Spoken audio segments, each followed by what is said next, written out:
Well guys, welcome back to The Nest. I hope you're all keeping well. Time for another movie reaction, I think. We're still on 1978, back onto the bigger movies now. And also time for another horror movie. Yeah, I know you guys are overwhelmed with all these horror movies, to be honest. But luckily this is a very big one, and one that you'll recognise. Before I go any further, I got a couple comments on my last video. I'm not going to say, I can't remember who the YouTubers actually were, who the accounts actually were, but I found out that a lot of the time when I was speaking in the last video, when I had the music playing, you guys couldn't really hear me. I do apologise for that. I got the music from the YouTube Creator Studio. You know, I've used it a couple times, as you guys have seen. You know, I'm trying my best to get it to a pitch where you guys can hear me speaking as well. I do apologise if it's too loud and you can't hear me too well. You know, I am trying it. This is all something quite new to me, so it is. But I am trying my best.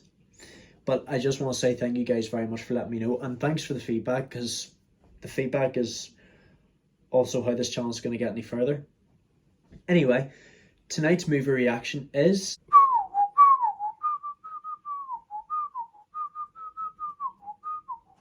Halloween.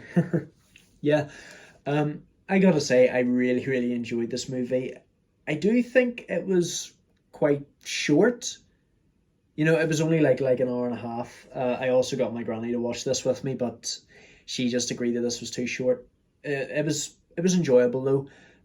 I do know that this movie was inspired by the likes of Psycho and Black Christmas. Yeah, it's no bloody wonder. I mean, it's some crazy shit going on here. So it starts off now. The main antagonist of this movie is a guy called Michael Myers. Now, quite a bit of a really tragic backstory for him. You know, whenever he was 6 years old in 1963, he murdered his older sister, but the reason why is never specified. like, I don't know. Maybe he just decided to play a bit of a prank. You know, he was only 6 years old. I know that's a very good age to learn. You know, obviously a kid's gonna know not to kill someone off, especially if it's your older sister. And he walks out. His parents catch him, and they just send him off to not a prison, but a mental hospital. And the thing I want to know is, why is it that it's taken him 15 years to actually break out and travel back to his hometown of Haddonfield? Is it because he just enjoyed that first act? You know, like, he killed his sister, and then he just decided, I really enjoy this. Since he committed the murder, he hasn't spoken a word. So I don't know how you can go that long without 15 years without saying a word. The only thing he does do is very heavy breathing, like this.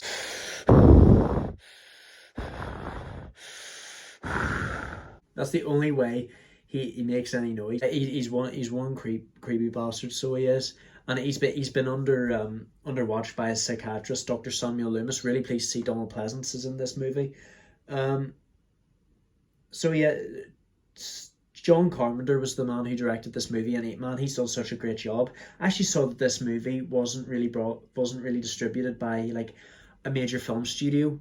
I forget the name of it, but I do know it wasn't part of like Sony or Paramount or Warner Brothers or anything like that. It was just one small film studio.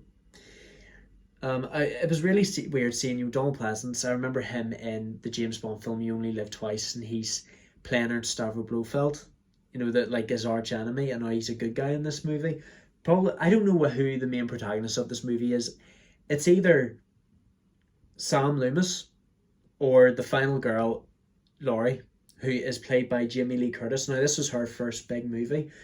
Jamie Lee Curtis, I remember her dad, Tony. You know, her dad, Tony Curtis, was a very big actor. And coincidentally, her mother was in Psycho. Now, I can't remember. Do leave a response in the comments. I can't remember whether it was the Crane sister who got stabbed, or it was the Crane sister who went looking for and actually brought Norman Bates to justice. Do let me know, guys. And Laurie has this job of babysitting, just like her best friend Annie. I have to say, I really like the dynamic between Laurie and her two friends Annie and Linda. You know, she's the only one who's not an asshole, if you know what I mean. Like, she's the nice one. Linda and Annie just just want to take part in risk-taking behaviour such as smoking marijuana while driving, while playing Don't Fear the Reaper by Blue Oyster Cult. I gotta say, I love this song so much, guys. You know, I've listened to it so many times. It's brilliant. I just love how it's just so foreshadowing, if you know what I mean. Like, I think it's a message to say, be more like Sam Loomis and don't fear the Reaper, because, as he states, death has come to your city. It never explains why Michael Myers is evil, you know, like maybe he's just born evil, like, you know, Loomis sees it in his eyes, you know, he's got the devil's eyes, you know, he just decided to kill his teenage sister, you know, there's actually no explanation behind it. Maybe he was jealous that she was drawing the attention off of him and bringing it to her boyfriend, maybe. I have absolutely no idea.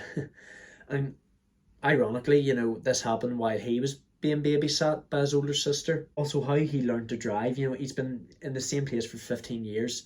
And this is now on the present day, Halloween 1978. And he's gone to Haddonfield. I don't know why he's gone. Maybe it's just celebrating the anniversary of his sister's death. He decides to kill a few teenagers. The thing I don't understand is, I've watched Black Christmas and the Texas Chainsaw Massacre. Why is it every time the killer goes for a group of teenage girls? Or a group of young adults? That's something I just don't understand. I will admit, this movie wasn't as brutal as the Texas Chainsaw Massacre. Honestly, that shit was absolutely crazy. I will say, despite the fact he can't speak as an absolute psychopath, Michael Myers, I do think, is a very, very, very smart guy. Like, he strips the mechanic bare of his boiler suit, and he breaks into this store and steals a kitchen knife and a mask. I actually found out that this mask was based off an actor named William Shatner. I think I have seen a photo of him, but I couldn't really see much resemblance, to be honest. And then Laurie and Annie are given their jobs to babysit. I just love how the kids are just asking their babysitters, you know, can we watch the horror movie? Can we make a jack-o'-lantern? Can we eat popcorn? Yep. Yeah. Do leave a comment, guys. Were you babysat by your parents, or did your parents actually have to hire a babysitter? You know what I mean? Like, or did they just get one of your family members to watch over you for the night? I don't know. I was never babysat by I was always babysat by like a member of the family or a friend of the family. You know, I was never babysat by like a hired one. I don't even know if we have one over here. I guess the kids in the neighbourhood, you know, just want to get paid for something like that if they don't have jobs. Because I do know Laurie's only in high school.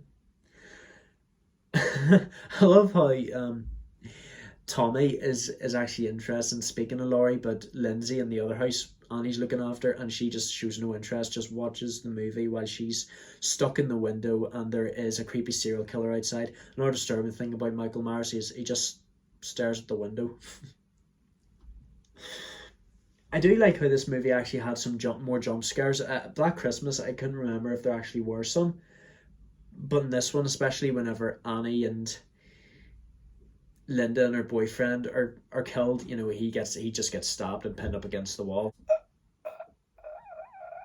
I love how Samuel Loomis is just going to great lengths to protect the kids who decide to go up to the Myers house. I do know that Laurie's dad is planning to sell this.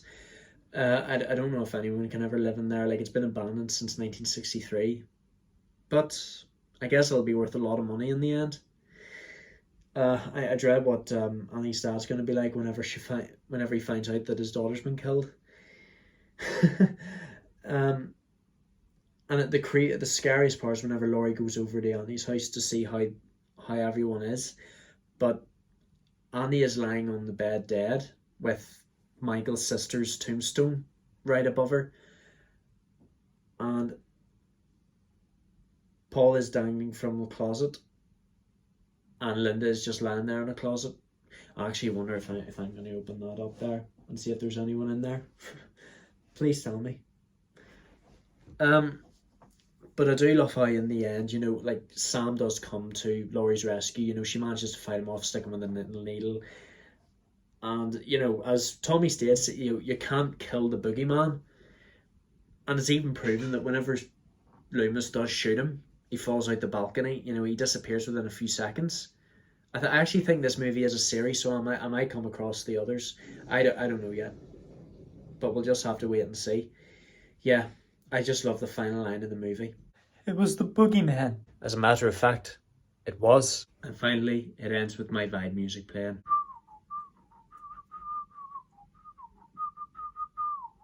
All in all, it was a great movie. I do wish there was a lot more action in it. I wish there was a lot more gore.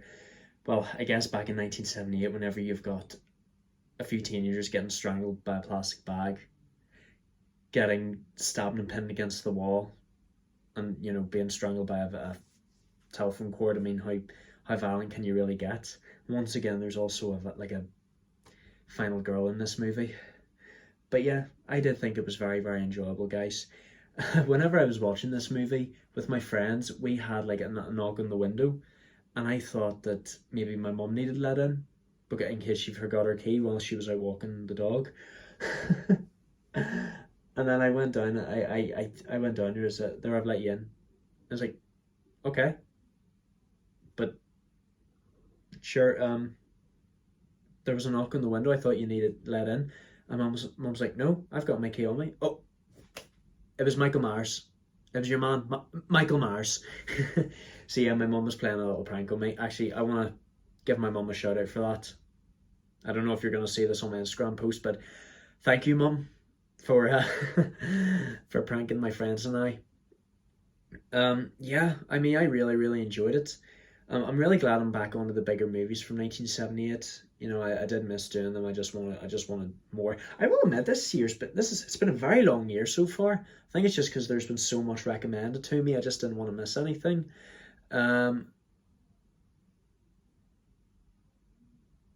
What's that noise? I'm gonna have to go here, guys. I just think Michael Myers has actually broken into my house now. I will be honest, before I go any further, it's probably because I didn't get to say the fact that I thought his face was going to be a lot more deformed whenever I saw his mask being ripped off at the very end of the movie. But since he's coming for me, I just want to say thank you guys so much for watching. Don't forget to leave a like, comment who you'd like to see next, subscribe, turn on notifications if I'm still here, and I shall see you guys hopefully in the next video in 1978. Love you all to death.